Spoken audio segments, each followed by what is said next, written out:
As we all know that GitHub is like one of the most important tools which is required to, like, if you're collaborating with each other, be it virtually. Git is also one of the very important tools that developers use to for version control when they are developing and building something. So our upcoming session will be taken up by Sahil, who is one of the coordinators for the team dot slash, and he'll be walking through on how to use GitHub effectively for your projects, for your hackathon. So I'll be handing over to.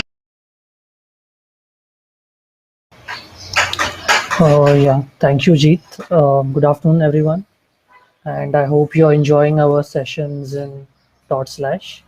So right now, I'm going to take a small, very small session on Git and GitHub, so that it will also be helpful for the participants in the hackathon and as well as those who are attending the sessions. Okay. So let me share my screen. Okay, so let's start with the presentation. Sorry. Okay, so on Git and GitHub. So let's move on to the next slide. Okay, so this is basically what I'm going to cover in this session. Overview, installing Git, what the features of Git are, and how to use GitHub along with Git so that you can collaborate with your uh, friends. So what is Git? So Git is a tool that literally all of the developers use right now. It is a version control system. It is the most popular version control system, in fact.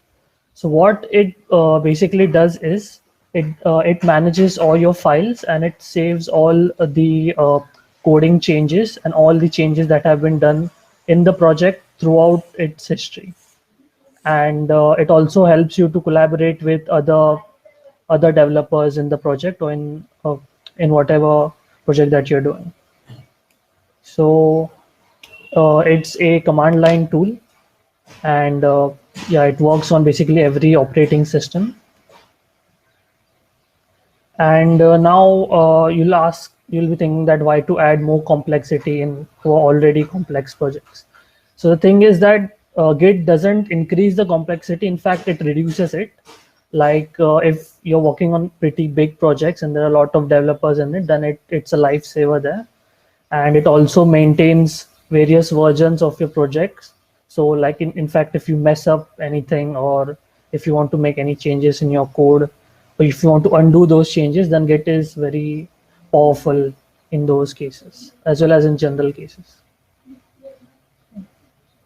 So also another good fact is that Git was also created by the same person who built Linux.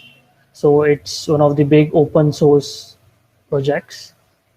And here's a quote by Linux Torvalds that Git is which was created only for me to maintain my first big project. And okay, what is GitHub? Many people get confused between Git and GitHub. So these are separate things, but they are connected. So Git is a tool which developers use in their machines, and GitHub is a website where GitHub repositories are hosted. Like it's a platform where you can like share your projects, when you can collaborate with other developers on your projects, and you can also build a portfolio where you can put all your projects in your GitHub profile so that uh, your employers can see it. And you can also like store all your projects safely in the servers, so in case it gets deleted or any problem happens, and you can easily get back all your code from the remote servers. So GitHub is also pretty powerful. And I guess Git installation, it's pretty easy. Here's a link for that.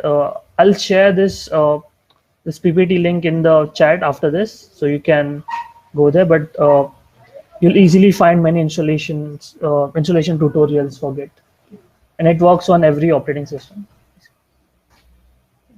And once you install it, you have to do some basic setup, like you have to add your name and your email. This like if you're also working on GitHub, then this email should be the same which you registered on GitHub. So there are some basic terms in reference to Git. One is repository. repository is your project folder. Like that's it. The folder in which all your project files are there. That is the GitHub repository. Like it like saves all the changes and all the information in the repository. And okay, so like to create a Git repository, what you have to do is like you have to go into your project folder and use the command git init. So this basically initializes the Git repository in your local machine. Okay. And okay, so in basically in Git, there's this thing called staging and committing. So once you do like changes in your files, you have to tell Git to track those files. Like if you don't tell Git to track those files, then Git won't track all the changes that you have done in the files. So this process of tracking the files, it's called staging. Like you have to stage all your files in the Git staging area. So for that, the command is git add and the file name of the file. But usually what you can do is like if you have many changes and you have to add all those changes to the staging area, you can just type git add dot and it will add all those files in the staging area. Okay, so once you have like staged the files and you're tracking all the changes, and once you have done all the changes, then what you can do is you can commit those changes in the Git repository. Like suppose you have like in all the changes, what basically what you can do is uh, suppose you're working on a feature, right? And you have made all those changes to include that feature in your project. And like you want to now save this process till now into your GitHub repository, then what you can do is you can commit all those changes and give it a commit message. This way you will be able to collaborate with others and they will be able to know what commit was made. Like you can also type all the information for that particular commit in the commit message. And for that, the command is git commit -m and commit message. And you can add another -m flag after this and add additional messages in the git commit. And these are some more useful commands for that. There's git status to know all the status of your Git repository, like which files have been modified, which files are there in the staging area, etc. And in git log, you will be able to see all the previous commits that have been done till now, along with the name of the commits plus the hash number of the commit as well. And git reset is used to like go back to any previous commit. Like suppose you have made many commits, like, and you want to go back to a previous commit. What you can do is you can do git log and find the previous commit ID and then use the command git reset. Git revert works a similar way, but what it does is also puts the head pointer back to the commit which you want to go back to. So in a way, it's more it depends on the situation, like whether you want to like totally reset it or basically just go back to a certain commit as well. Okay, so grabbing the git.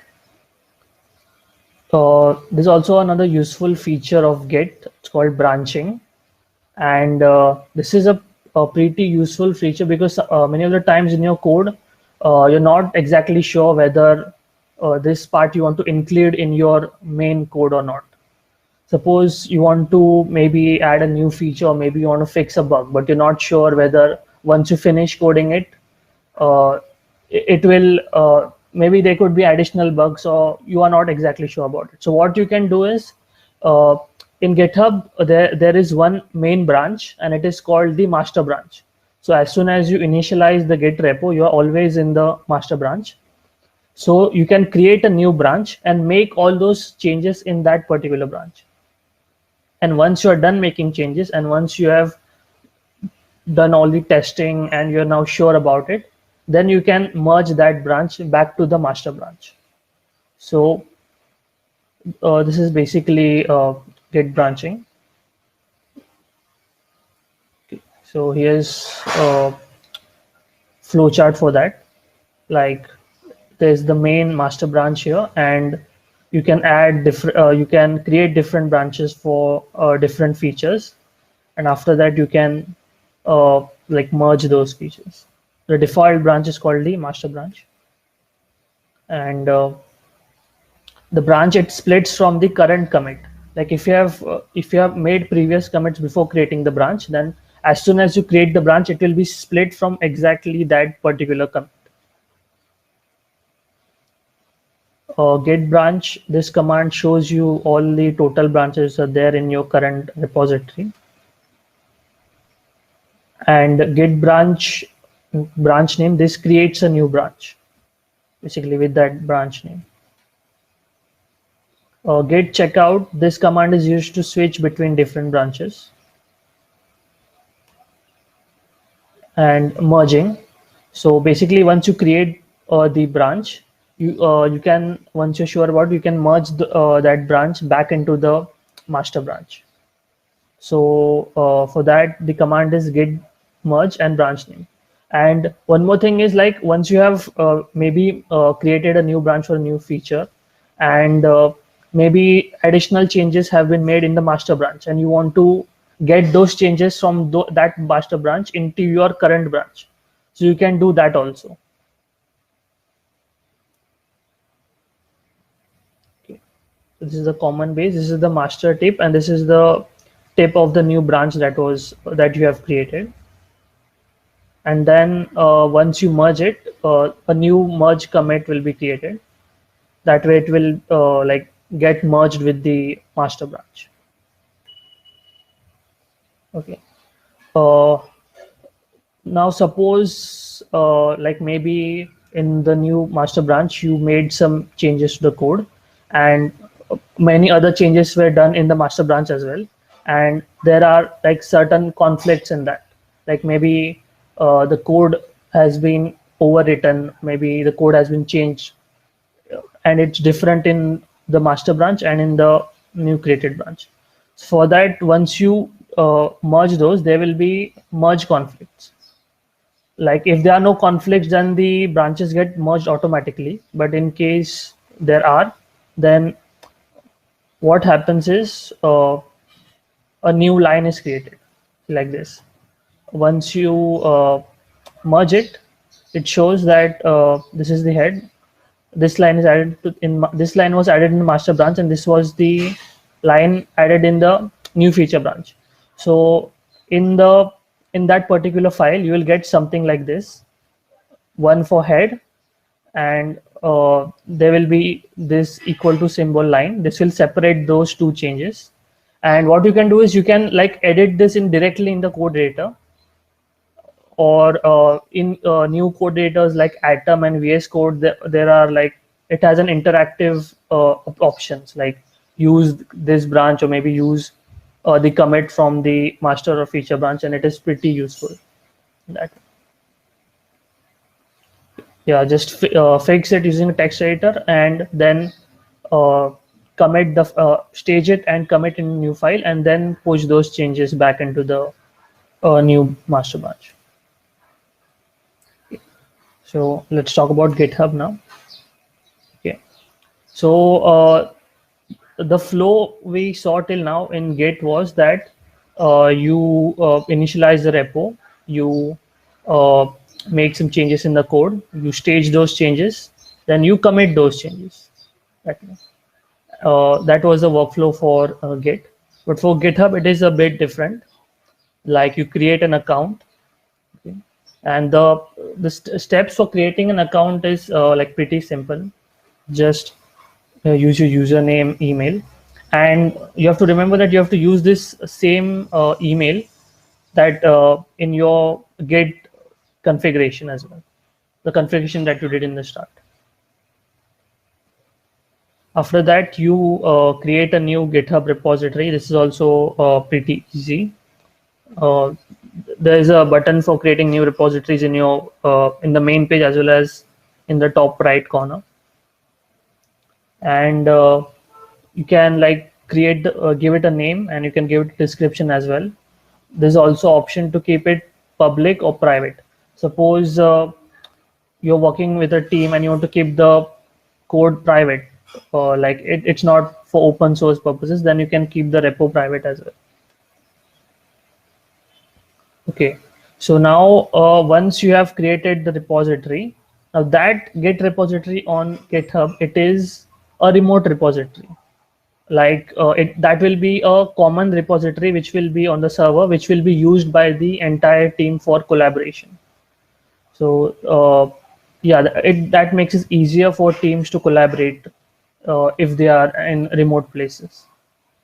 And the remote URL is the URL of the remote repository where all the code is saved. Okay.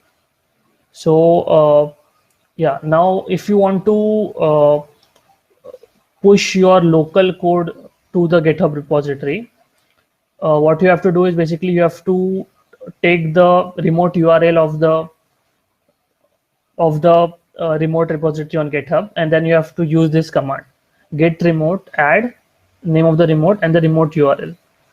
For GitHub, what you do is you put origin as the remote name. That is the convention as of now, and you can also add many other remote names as well. So yeah, so you take the remote URL of the GitHub repository and you use this command to set the remote. And after that, you can use git push to push all the local code to the remote repository. Yeah. For that, the command is git push origin master. This is origin is the remote name that we have kept. That is a convention for the GitHub local GitHub remote repository, and the branch name is the master branch. You can also push other branches as well. Suppose you have created a new feature branch, then you can also push that branch into the remote repository as well. Okay, so yeah, so that way your code will be pushed into the remote repository on GitHub. Yeah, and suppose changes have been done and they've been pushed to the remote repository, and you want to get those changes back into your local repository on your local machine, then you can use the command git pull and name of the remote and the branch name. So that way, yeah, the reason why we use this remote name is that you don't have to use the remote URL again and again. So that's why this origin, it saves the remote URL, so you don't have to use it again and again. And you can pull from any of the branches. Yeah. So for collaboration, there's a certain workflow that you have to follow. And yeah, so what usually when you're collaborating on a huge project, you don't like merge it directly on your local machine itself.